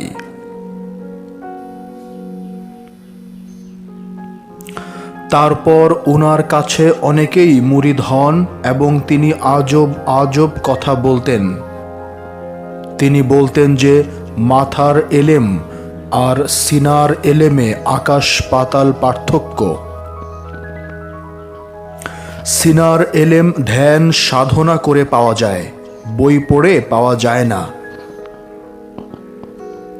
বইতে পড়েছি যে ইমাম গাজ্জালি পর্দা নেবার আগে ভক্তদেরকে মাশুকের ডাক এসেছে বললেন। তারপর তিনি নিজের কাফনের কাপড় নিজে কেটে গোসল করে পরে শুয়ে পড়লেন। ইমাম গাজ্জালির একমাত্র কন্যা সিত্তুল মুনাকে কিছু বলার পর ডান পাশে মুখ রেখে বললেন, আমার মাশুক আমার আল্লাহ আমাকে নিতে এসেছেন। ইলমে লাদুনি হাসিল করলে বাক্য ভাষা যুক্তি তর্ক আর থাকে না, কারণ মাথার এলেমের যেখানে কবর সেখান থেকেই সিনার এলেম শুরু হয়। সুতরাং এ বিষয়ে আর এগিয়ে যেতে চাই না। যে যেরকম বোঝে সে সেই রকমই বলে ও লিখে। এই একজনের এক রকম বোঝাটাও যার যার তকদিরের খেলা, এই তকদিরের খেলা খণ্ডানো যায় না। সুতরাং যে চায় সে পায় এবং যে চায় না সে পায় না কথাটি দিয়ে আল্লাহকে স্বেচ্ছাচারিতার ছকে ফেলা ঠিক নয়। না বুঝতে পারলে সোজা বলে দিন যে এটা বুঝতে পারলাম না। ব্যাকরণের ছকে ফেলে নিজের মতো করে কেন ভাবতে যাবেন, কেন লিখতে যাবেন? অবশ্য গবেষণার প্রশ্নে নিয়তের পবিত্রতা নিয়ে লিখলে আল্লাহ পাক ক্ষমা করে দেন। মাওলানা রুমির পীর সাহেব বাবা শামসে তাবরিজ এর একটি বিষয় জানবার পর অধম লেখক থ মেরে বসে পড়লাম। আমার অজ্ঞতার বৃত্তটি যে এত দুর্বল ভাবতে পারিনি। অনেক লজ্জা পেলাম আর ভাবলাম সাগরের জল, কালি আর গাছগুলো কলম হলেও আল্লাহর রহস্য লিখে শেষ করা যাবে না। আদম এবং শয়তান বিষয়টির ওপর বাবা শামসে তাবরিজ যা বলে গেছেন তা বাজারে অচল। এ বিষয়টি এতই চমকপ্রদ এবং অবাক করে দেয় যে কোনোদিন তা এমনকি কল্পনাও করি নাই। তিনি তথা বাবা শামসে তাবরিজ বলেছেন যে আজাজিল 6 কোটি বছর ইবাদত করেছেন এবং আজাজিলের ইবাদতে মুগ্ধ হয়ে তাকে ফেরেশতাদের সর্দার নিযুক্ত করলেন আল্লাহ। আজাজিল জিন। আজাজিল কখনোই ফেরেশতা নয়, কারণ ফেরেশতা শব্দটি যতই ভালো লাগুক না কেন আসলে আজাজিল হতে নিম্নমানের। কারণ আজাজিল জিন। মানুষ যেমন নফস এবং রুহের অধিকারী, জিনও নফস এবং রুহের অধিকারী। এজন্য দুজনার প্রতি ইবাদত করার নির্দেশ পাই। জিনকে আমরা দেখতে পাই না বলে জিনের বিষয়টি আমরা সযতনে এড়িয়ে যাই, কিন্তু দুজনার মাঝেই নফস এবং রূহ আছে। জিনেরা যে আল্লাহর বিরাট বিরাট ওলি হন তার দলিলটি অধম লেখকেরও জানা ছিল না। যখন দিল্লিতে হযরত বাবা নিজামুদ্দিন আউলিয়ার রওজা মুবারকের পূর্ব পাশে জিন ওলিদের কবরস্থানটি দেখতে পেলাম তখন চমকে উঠলাম। এমনকি জিনদের কবরস্থানে জিন ওলিদের নাম পর্যন্ত খোদাই করা আছে। আমি দেখে তো অবাক। আমার খাদেম জনাব মরহুম ফরহাদ আলী নিজামীকে কিছু না বলে গেস্ট হাউজে গিয়ে বিশ্রাম নিলাম আর অনেক কিছু হিসাবের গরমিলগুলো ঠিক করতে চেষ্টা চালালাম। মনে রাখতে হবে, এটা কিছুতেই ভুলে গেলে চলবে না যে ফেরেশতাদের নফস নাই, রূহ তো অনেক পরের কথা। নফস এবং রূহ বর্জিত ফেরেশতারা আল্লাহর সেফাতি নূরের তৈরি, আল্লাহর জাত নূরের নয়। সেফাতি নূর সিদরাতুল মুনতাহা পর্যন্ত যেতে পারে, কিন্তু লা মোকামে প্রবেশ করার প্রশ্নই উঠে না, কারণ লা মোকামে একমাত্র আল্লাহর জাত রূপ বিরাজমান। আল্লাহর জাত নূর নিয়ে আল্লাহ পাক মানুষ এবং জিনের শাহরগের নিকটেই আছেন। যেহেতু আজাজিল জিন, সেই হেতু আজাজিলের মধ্যে নফস এবং রূহ আছে এবং আল্লাহ পাক তার শাহরগের নিকটেই আছেন। সুতরাং আজাজিলকে ফেরেশতাদের সর্দার বানাবার মধ্যে অবাক হবার কিছু নাই। প্রথম পরিপূর্ণ মানব আদম এর আনুগত্য গ্রহণ করতে তথা সেজদা দিতে বললেন। নফস এবং রূহ বর্জিত ফেরেশতারা সবাই সেজদা করলেন তথা আনুগত্য গ্রহণ করলেন, কিন্তু একমাত্র আজাজিল সেজদা দিতে অস্বীকার করাতে অহংকারীতে পরিণত হলো। অহংকারী মানেই ইবলিস। ইবলিস শব্দটি আরবি নয়, ইহা একটি হিব্রু শব্দ। বালাসা হলো অহংকার আর ইবলিস হলো অহংকারী। কেন আজাজিল এই অহংকারটি করল? শামসে তাবরিজের দৃষ্টিতে আজাজিল দেখতে পেল যে আমি যদি এই অহংকারটি না করি তাহলে আল্লাহর দুনিয়া বানাবার ইচ্ছাটির সার্থকতা থাকে না। যদি আজাজিল নিজের ইচ্ছায় জেনে শুনে এই কলঙ্কের বিষয়টি পান করে তবে শাস্তি তাকে পেতেই হবে। তাই আল্লাহর আদেশ অমান্য করে আজাজিল ইবলিসে পরিণত হলো। আজাজিল জেনে শুনে বুঝে আল্লাহ পাকের দুনিয়া সৃষ্টি করার ইচ্ছাটি পূর্ণ করার জন্য হুকুম অমান্য করার অপরাধে অপরাধী হয়ে অভিশপ্ত নামক মহা কলঙ্কের বোঝাটি মাথায় তুলে নিল। অপরদিকে সত্যদ্রষ্টা আদম, যিনি নূরে মোহাম্মদী সিনায় ধারণ করেন, যিনি রহস্যলোকের গুপ্ত জ্ঞানের কেন্দ্রবিন্দু নবী, যিনি কেন্দ্রবিন্দুতে অবস্থান করা নবী, যেখানে ঝড়ের সৃষ্টি হয় অথচ কেন্দ্রবিন্দুতে কোনো ঝড় থাকে না, সেইখানে অবস্থান করা নবী আদম, the centre of the cyclone, অথচ সেন্টারে ঝড় থাকে না এবং ঝড় তৈরি করে সেই সত্যদ্রষ্টা আদম জেনে শুনে বুঝে নিষিদ্ধ গাছের মজা গ্রহণ করলেন।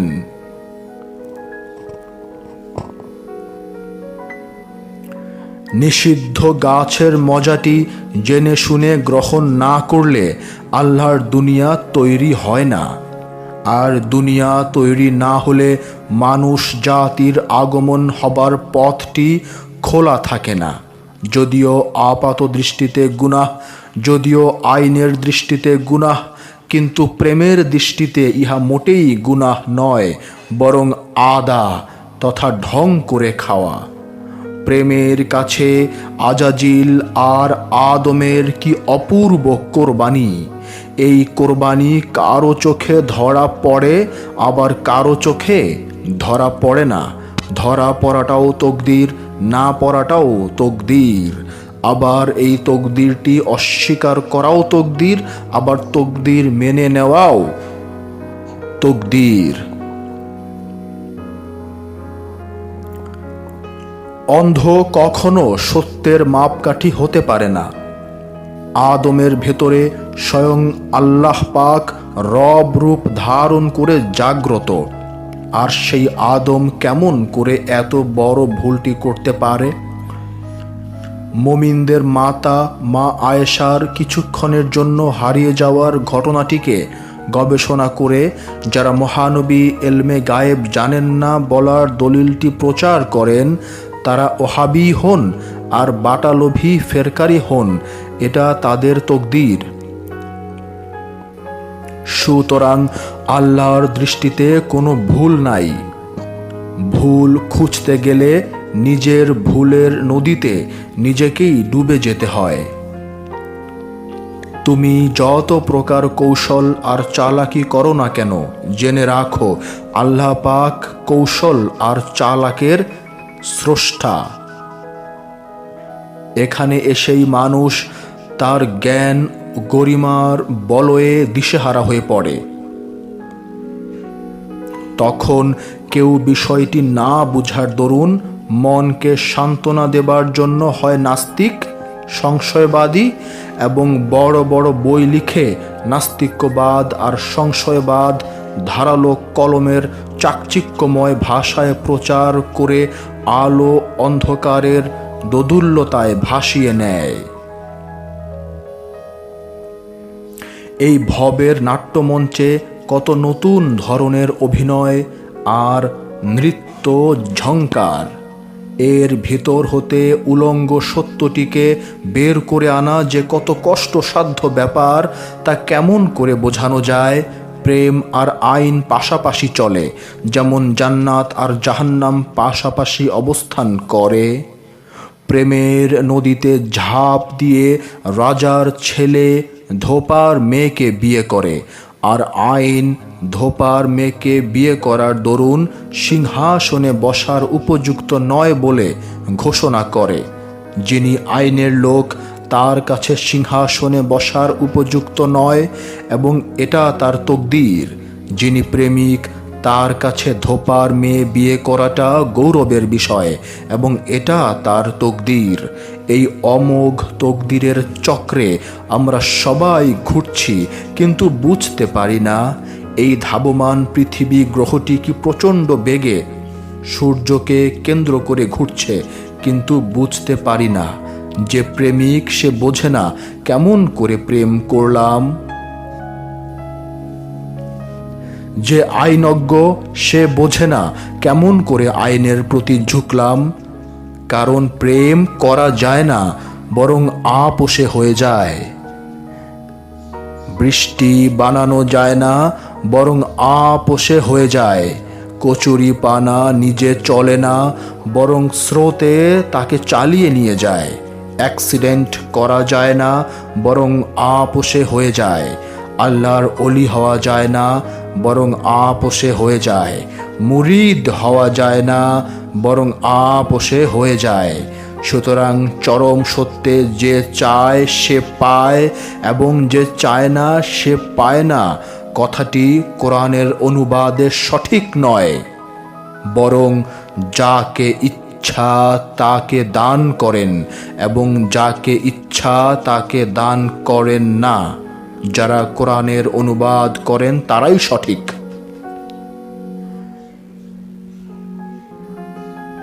এখানে ক্ষুদ্র বলয়ের মন গড়া অনুবাদ টেকে না, তা যতই আরবি ব্যাকরণের প্যাচ মারেন। যদি ভুলগুলো শুধরিয়ে নিতে পারেন তো এটা তকদির, আর যদি আপন অবস্থানে অনড় থাকেন এটাও তকদির। তকদিরের বাইরে এক পা ফেলার ক্ষমতা কারো নাই। আর একটি ঘটনার কথা বলছি, বিখ্যাত অলি হযরত বাকি বিল্লাহর ঘটনা। তিনি নিজের জানাজা নিজেই পড়েছেন। যিনি বিশ্বখ্যাত অলি মুজাদ্দেদে আল ফেসানির পীর। বাবা বাকি বিল্লাহর কোমরে অনেক দিন ধরে বাতের বেদনা। প্রধান খাদেম তেল গরম করে কোমরে মালিশ করে দেন প্রায়ই। বাবা বাকি বিল্লাহ প্রতি বৃহস্পতিবারে একটি নির্দিষ্ট সময়ে আম জনতার সামনে দেখা দিতেন এবং সুখ দুঃখের কথা শুনতেন। একদিন এক লোক এসে বাবা বাকি বিল্লাহর কাছে অভিযোগ করলেন যে তার কোমরে পুরাতন বাতের বেদনা। অনেক রকম চিকিৎসা ঝাড়ফুঁক করেও কিছুতেই কিছু হলো না, তাই এসেছেন। বাবা বাকি বিল্লাহ শুনে বললেন যে এটা তো কোনো রোগী না, তুমি একটি পাত্রে পানি নিয়ে আসো, আমি ফুঁক দিয়ে দেই। পানি আনা হলো এবং ফুঁক দেবার পর বাবা বাকি বিল্লাহ লোকটিকে পরের বৃহস্পতিবার এসে জানাতে বললেন। লোকটি সেই কথা মোতাবেক এসে হুজুরকে সম্পূর্ণ রোগ মুক্তির কথা জানালেন। লোকটি যখন রোগ মুক্তির কথা জানাচ্ছে তখনও প্রধান খাদেম হুজুরের কোমরে গরম তেল দিয়ে মালিশ করছেন। খাদেম এহেন কথা শুনে মনের অজান্তে বলে ফেললেন, বুঝলাম না ফকিরি কি। বাকি বিল্লাহ খাদেমের মুখে এরকম কথা শুনে বললেন, তুই কি ফকিরি দেখতে চাস না শিখতে চাস? খাদেম বলল, বাবা আমি ফকিরি দেখতে চাই। বাবা বাকি বিল্লাহ বললেন, আমি পর্দা নেবার পর একজন মাওলানা ঘোড়ায় চড়ে মুখে নেকাব তথা মুখোশ লাগিয়ে জানাজা পড়তে আসবেন। জানাজা শেষে সেই মাওলানাকে অনুসরণ করবি এবং নির্জন স্থানে আসলেই মাওলানাকে ফকিরি দেখাবার কথাটি বলবি। বাবা বাকি বিল্লার পর্দা নেবার পর সেই কথা মোতাবেক সব কিছুই ঘটল এবং নির্জন স্থানে এসে ফকিরি দেখাবার কথাটি বললে মাওলানা মুখের নেকাব উঠাতেই খাদেম বললেন, বাবা আপনি? তাহলে উনি কে? ওখানে তো বাকি বিল্লার লাশ মোবারক। একই বিস্ময়কর দৃশ্য দেখছি। খাদেমের কথা শুনে বাবা বাকি বিল্লা বললেন, তুই ফকিরি হাসিল করতে চাসনি, বরং দেখতে চেয়েছিলি। এই বিষয়টি কি চাওয়া না আকাঙ্ক্ষা না তকদিরের লিখন ছিল? পাঠক বাবা মায়েদের হাতেই বিষয়টি ছেড়ে দিলাম। মাহবুবে এলাহি বাবা নিজামুদ্দিন আউলিয়ার প্রধান খলিফা বাবা আমির খসরু লিখে গেছেন, হাজার ও খানে মা বরকান্দা বাসি। আব্দুহু পর্যায়ের অলি আবদালরা যে কোনো পরিবেশে, যে কোনো মাহফিলে, যে কোনো রূপ ধারণ করে হাজির হতে পারেন। শুনতে পাই অনেক মজ্জুব বাজারে ঘোরাফেরাও করেছেন, আবার মক্কায় হাজিদের সঙ্গে হজ করছেন। সূরা বাকারার 164 নম্বর আয়াতটি জানা থাকলে সকল প্রশ্নের সমাধান পেয়ে যাবেন। আলবাবের কাজ আলবাব করবে এবং যার যার কাজ তাকেই করতে হবে, অন্যকে নয়। ফকিরির কাজ ফকিরে করবে, বিজ্ঞানী নয়, এবং বিজ্ঞানের কাজ ফকিরের জন্য নয়। আমরা একজনের কাজ অন্যজন হতে আশা করি এবং এই আশা করাটাই ভুল। বিশ্ববিখ্যাত অলি হজরত বাবা আলাউদ্দিন কালিয়ার সাবেরি বলেছেন যে, ফকিরির শান কি বলে দাও। এইখানে মৃত, আবার অপর স্থানে একই সময়ে নৌকায় পার হয়ে যাচ্ছেন। ইচ্ছা হয় দেহের মধ্যে অবস্থান করলেন, আবার ইচ্ছা হয় দেহ হতে প্রস্থান করলেন। এই বিষয়গুলো এতই উঁচু যা আমাদের ধারণা করতে কষ্ট হয়, আর ধারণা করতে কষ্ট তো হবারই কথা। কারণ আজকাল পীর ফকিরদের নামে যেসব ফাঁদ পাতা আছে এবং কিছু কিছু প্রতারণা হাতে নাতে ধরা পড়ছে, তাতে চুন খেয়ে মুখ পুড়ে দই দেখে ভয় পাবার তো কথাই।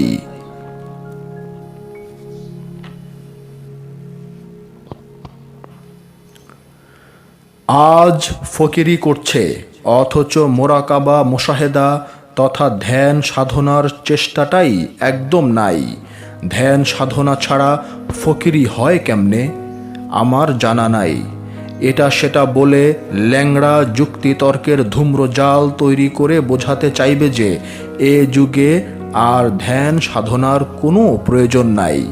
কথায় কথায় বলছি, একবার বাংলার প্রখ্যাত বুদ্ধিজীবী আহমদ সাফা সাহেব আমার সঙ্গে দেখা করলেন এবং ফকিরির বিষয়টি জানবার আগ্রহ প্রকাশ করলেন।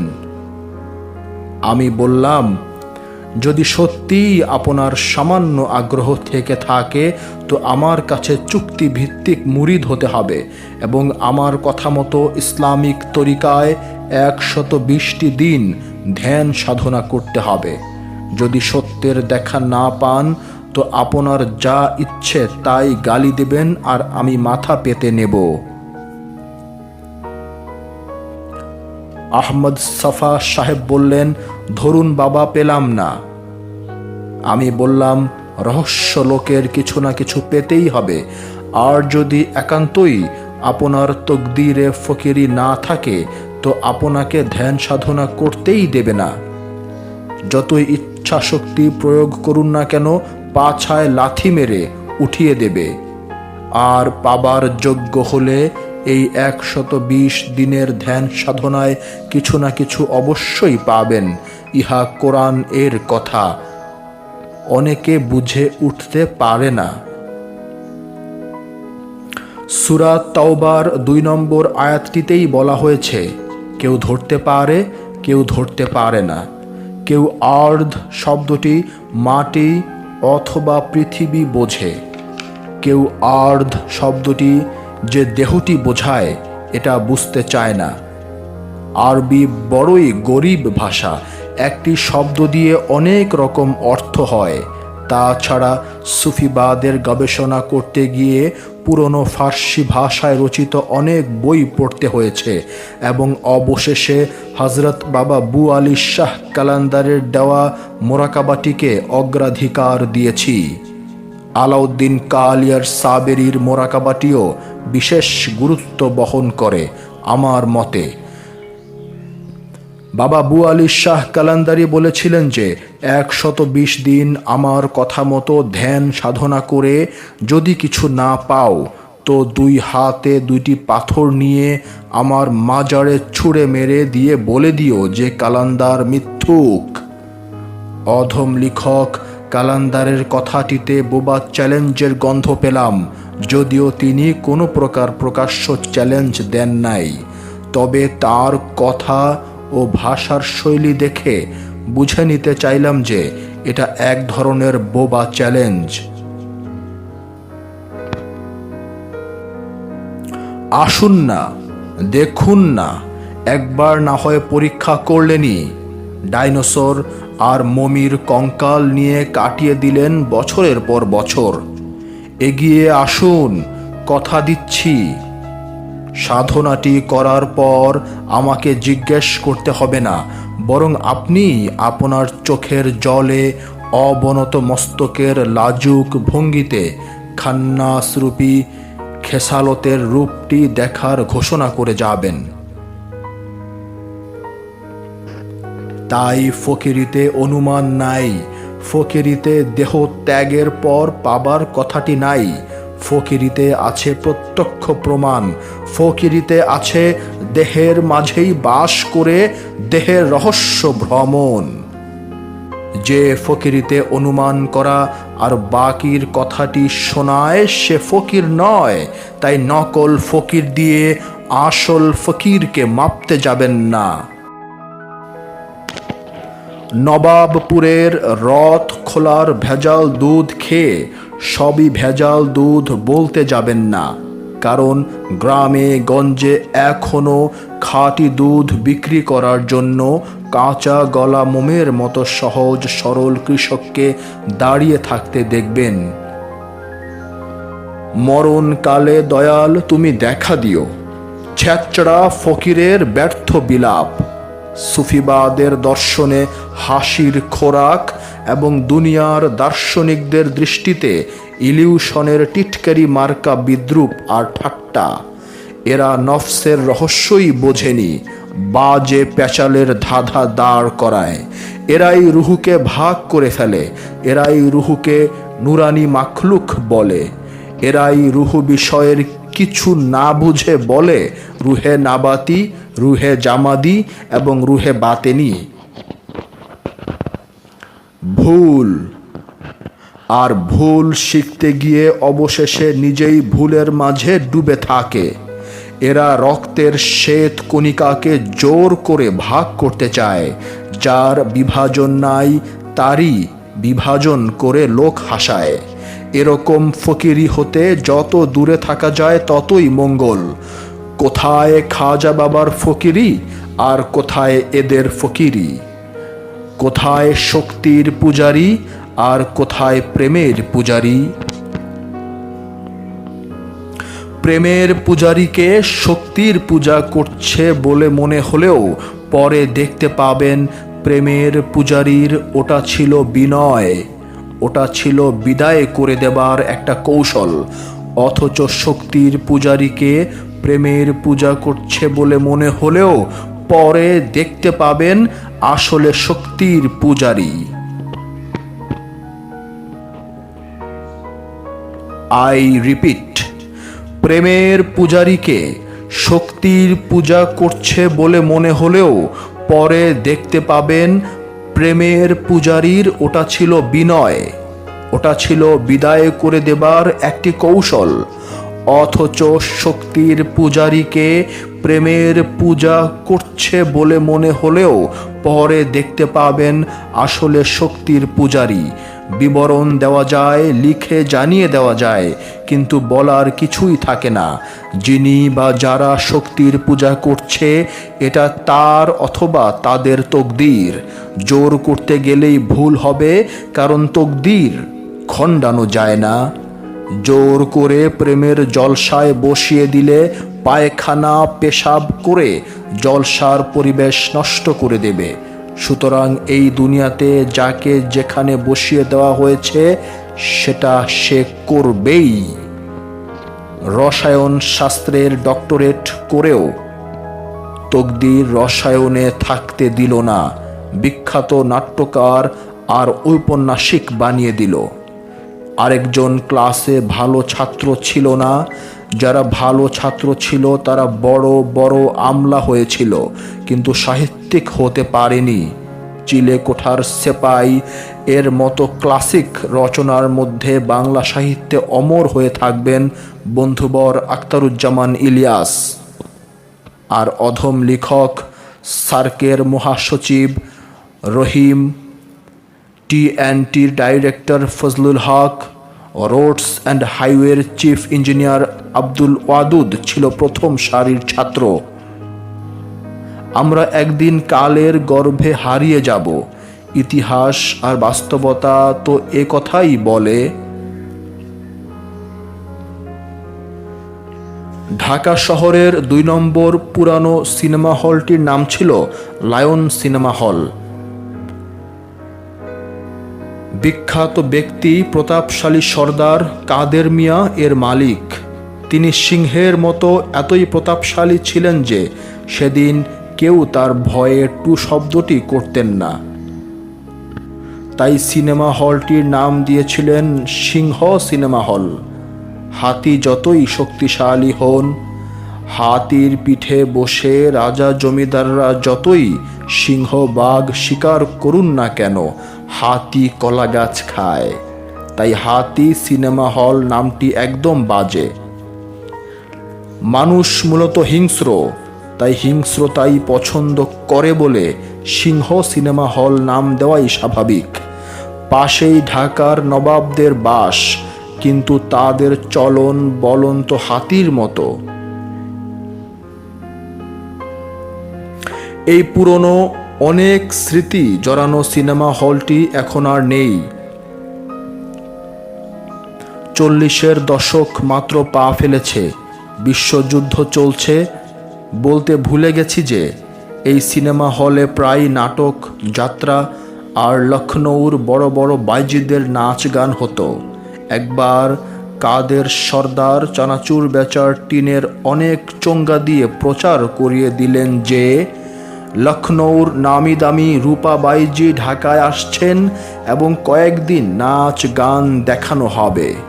টিকিটের মূল্য অনেক বেশি, 5 টাকা, 2 মণ চাউলের দাম আর কি।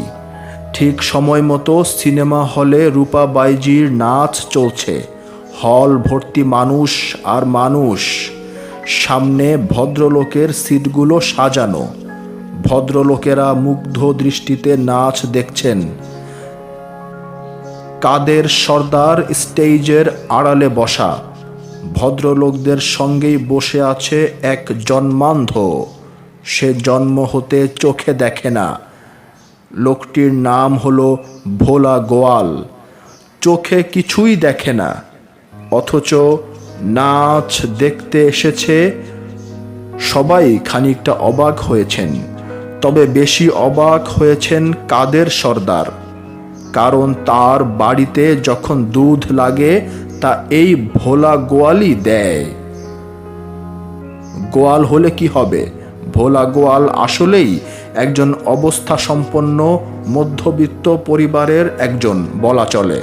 কাদের সর্দার অবাক হয়ে ভোলা গোয়ালকে দেখছেন আর অবাক ও অবজ্ঞার দৃষ্টিতে তাকিয়ে আছেন।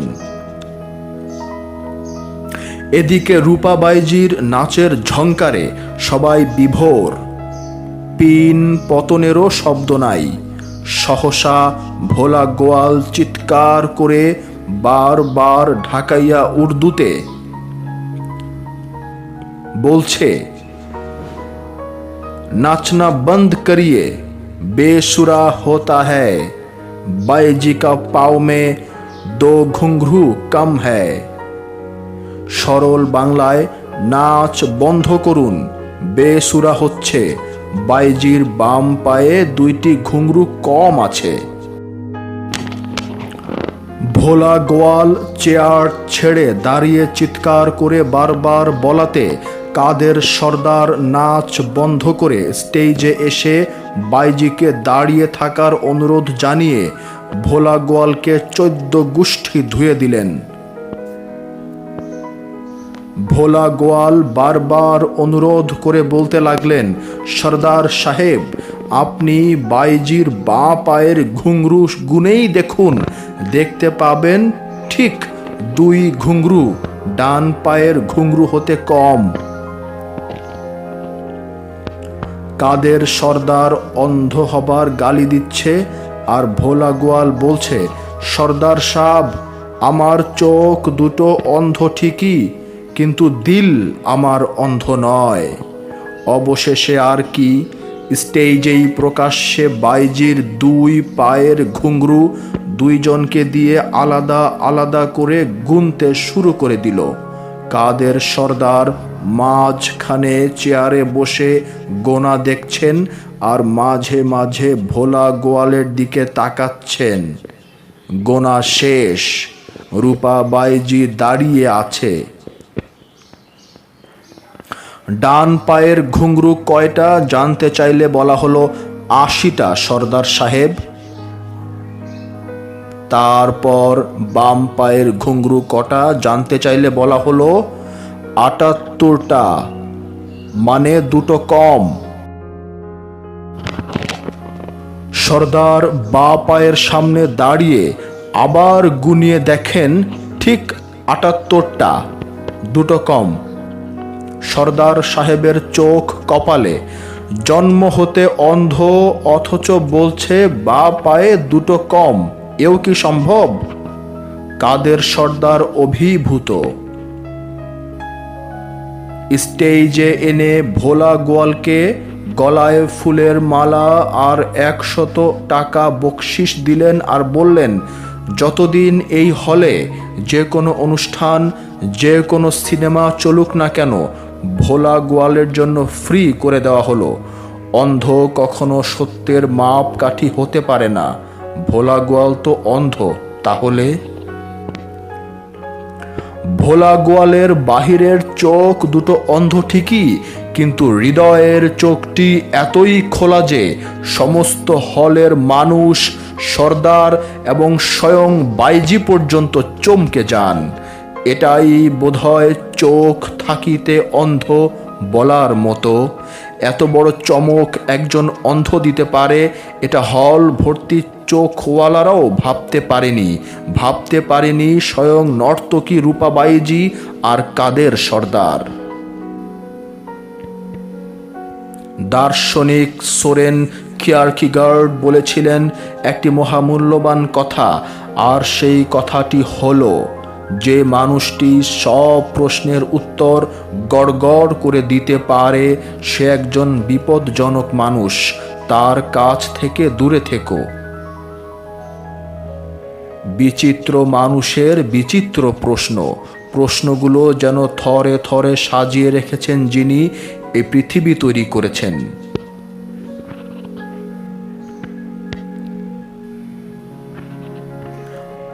আবার যিনি এই পৃথিবী তৈরি করেছেন তিনি কয়েক ধাপ এগিয়ে ঘোষণা করছেন, তুমি আমার সৃষ্টির দিকে তাকাও, দেখবে কোনো ভুল নাই। তুমি খুঁটিয়ে খুঁটিয়ে দেখতে থাকো, দেখবে তোমার চোখ বিস্ফোরিত হয়ে তোমার দিকেই ফেরত আসবে।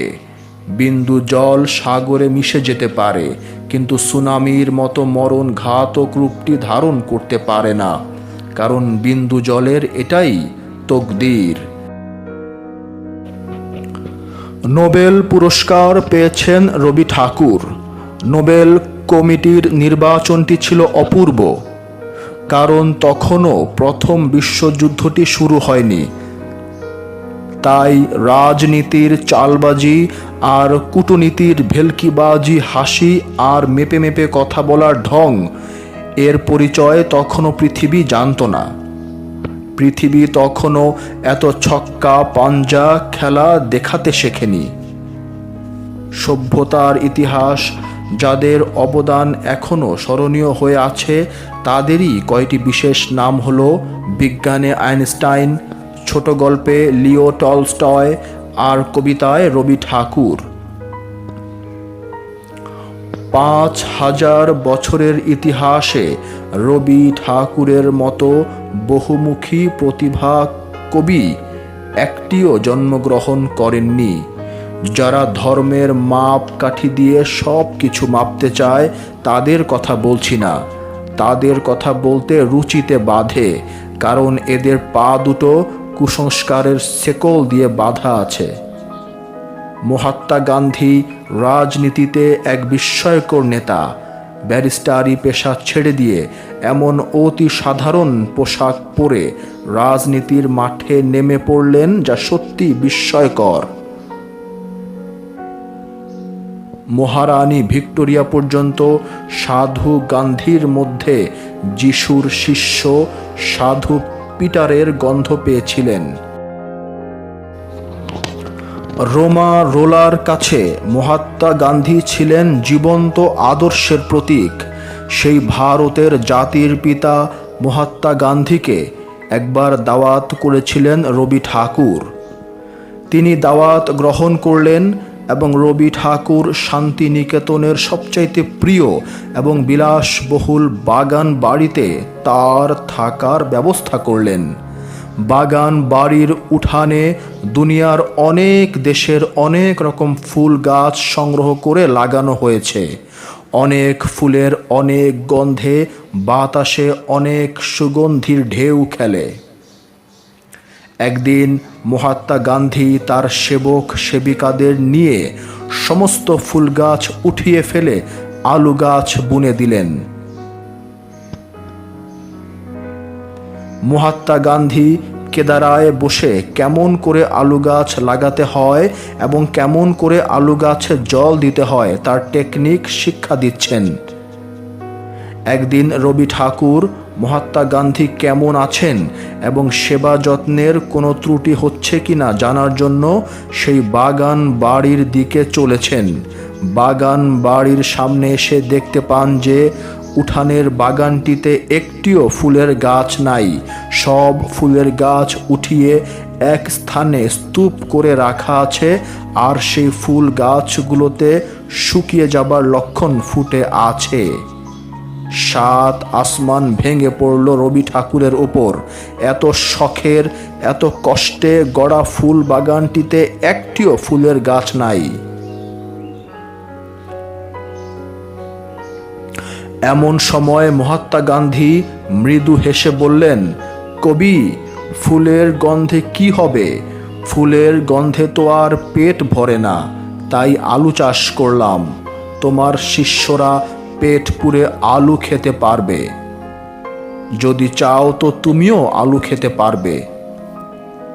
রবি ঠাকুর মনের দুঃখ মনে চেপে রেখে বললেন, মহাত্মাজি, আলুর চাষ তো জানি না, তাই ফুল গাছ লাগিয়েছিলাম। মহাত্মা গান্ধী বললেন, আলুর চাষ শিখিয়ে দিলাম, এখন থেকে আলুর চাষ করবে। ফুলের গন্ধে তো আর পেট ভরে না, আর তুমি তো জানোই ফুলের গন্ধ নেওয়াটা বড়লোকি ফ্যাশন। মহাত্মা গান্ধীর কি অপূর্ব ব্যাখ্যা। রবি ঠাকুর বললেন, মহাত্মা, আপনি ঠিকই বলেছেন। পাঠক বাবা মায়েরা কি বুঝলেন? দুজনার সম্পূর্ণ 2 রকম দর্শন। কার দর্শনটি রাখবেন আর কার দর্শনটি ফেলবেন? ফুল গাছ আর আলু গাছ এই ছোট্ট বিষয়টিতেই আমরা অবাক হই। মহাত্মা গান্ধীকে তো আর ভুলেও কেউ গরু মনে করবেন না।